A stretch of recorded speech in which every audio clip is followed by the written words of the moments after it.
Hi guys, what's up? My name is Deepshika and welcome to my channel DJ The Wayfarer.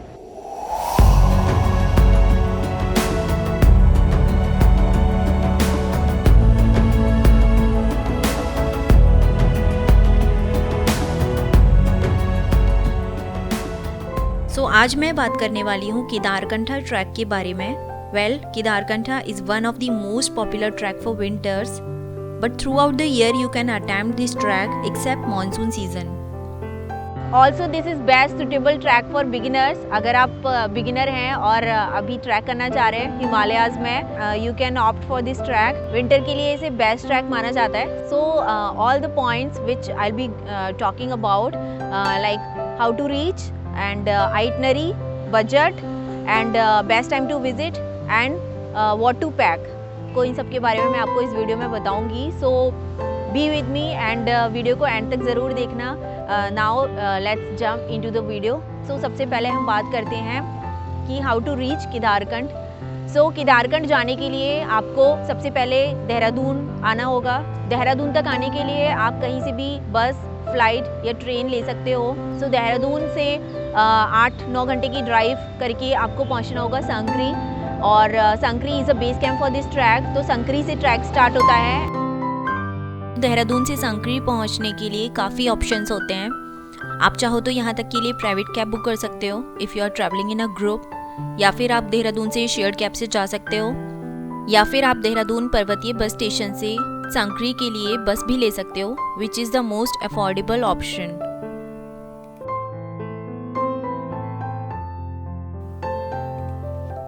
सो देहरादून से start करके काफ़ी सारी खूबसूरत जगहों जैसे कि मसूरी, पुरोला, नौगांव एंड नाइटफर से गुजरते हुए आप पहुंचते हो Sankri, which is a very beautiful small Himalayan hamlet and also is a base to so many Himalayan tracks.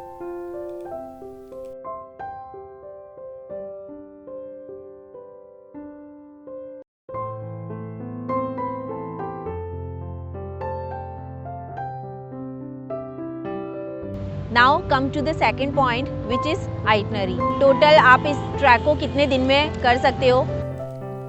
सो वैसे तो इस ट्रैक को देहरादून से देहरादून आप 5 से 6 दिन में कवर कर सकते हो, but depending upon your stamina and number of days you have in your hand, you can cut it down to 4 to 5 days. इसमें पहले दिन आप संकरी में नाइट स्टे करोगे एंड सेकेंड डे आप अपना ट्रैक स्टार्ट करोगे संकरी टू जूड़ा का ताल. थर्ड डे आप जूड़ा का ताल से केदारकंठ बेस कैंप के लिए ट्रैक करोगे. फोर्थ डे आप केदारकंठ बेस कैंप से पीक क्लाइम करके हरगांव कैंप साइट है तो वहाँ पर आप वो नाइट आपका वहाँ पे स्टे होगा. और फिफ्थ डे आप हरगांव से 2-3 घंटे का ट्रैक करके संकरी पहुँच सकते हो एंड वहाँ से सेम डे आप देहरादून की रिटर्न जर्नी स्टार्ट कर सकते हो. इसका एक और ऑल्टरनेट ये है कि आप फोर्थ डे बेस कैंप से अर्ली स्टार्ट करके केदारकंठा पीक सबमिट करके इवनिंग तक अगर सांकरी आ सकते हो, so that night you be staying in Sankri and fifth day आप अर्ली मॉर्निंग देहरादून के लिए अपनी रिटर्न जर्नी स्टार्ट कर सकते हो. तो यहाँ पे लास्ट डे जो आपका रहेगा वो थोड़ा सा लॉन्ग डिस्टेंस उसमें आपको कवर करना रहेगा. This is consider to be the most enjoyable, most relaxable अगर आपके पास इतना टाइम है. इसके अलावा अगर आपके पास बहुत ही कम टाइम है तो आप इसे 3 nights में भी कंप्लीट कर सकते हो. दो this is not recommended at all, लेकिन बहुत सारे लोग अटैम्प्ट करते हैं इसे 3 दिन में भी. सो 3 दिन में अगर आप ट्रैक अटैम्प्ट करने जा रहे हो तो आपकी आइटनरी कुछ इस तरह होगी. सो डे 1 वुड बी इन संकरी. फर्स्ट डे आपका संकरी में ही स्टे रहेगा. सेकेंड डे आप संकरी से अपना ट्रैक स्टार्ट करोगे. उसके बाद बेस कैंप तक जाओगे तो बेस कैंप आपका सेकेंड नाइट आपका बेस कैंप में स्टे रहेगा. एंड थर्ड डे आपको अर्ली स्टार्ट करके सबमिट करके वापस सांकरी तक आना होगा and your third night stay would be in Sankri. So 3 दिन में भी आप ये ट्रैक अटेम्प्ट कर सकते हो. So now let's talk about कि आपको संकरी से हर कैंप साइट तक पहुंचने में कितना टाइम लगेगा. फर्स्ट डे जब आप संकरी से स्टार्ट करोगे तो संकरी से जूड़ा का ताल तक पहुंचने में आपको लगेगा करीब 4 से 5 घंटे.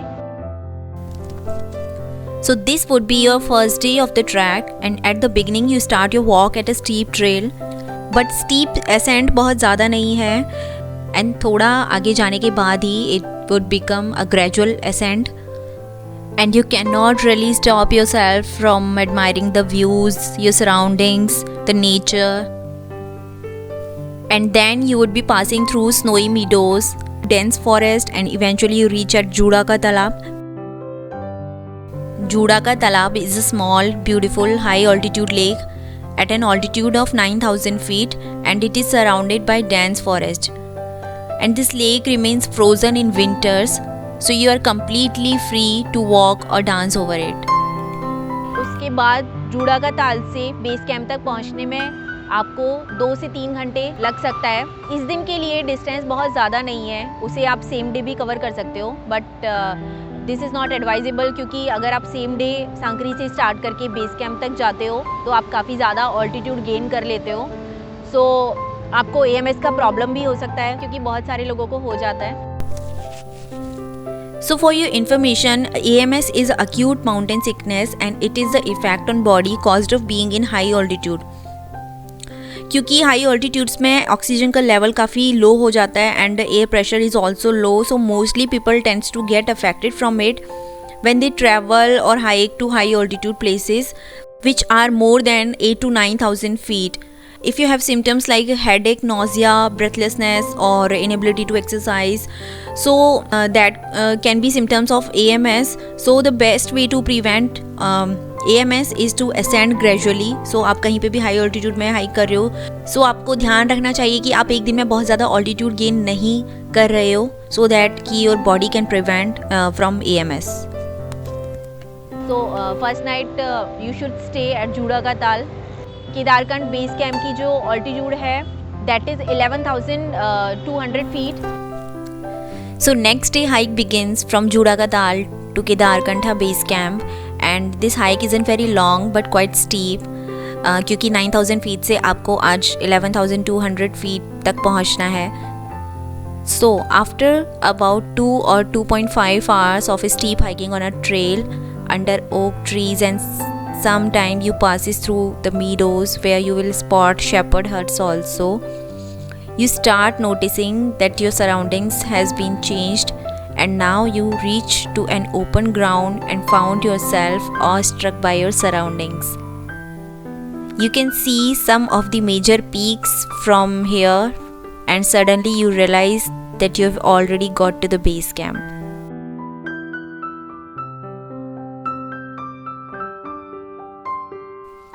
Now summit day would be quite long and इस दिन आपको काफ़ी चलना पड़ेगा. So बेस कैंप से समिट क्लाइंब करने में it will take you approx 3 to 4 hours, and वापस बेस कैंप तक आने में again 2 से 3 घंटे. So in total base camp two summit and वापस बेस कैंप तक आने में आपको 6 से 7 घंटे लग जाएंगे. लेकिन अगर आपको सेम डे सांकरी आना है then you have to climb down for another 3 hours to reach Sankri from base camp. Total distance जो है ट्रैक का that is between 22 to 25 kilometres approx, and the highest elevation you gain at Kedarkantha peak is 12,500 feet.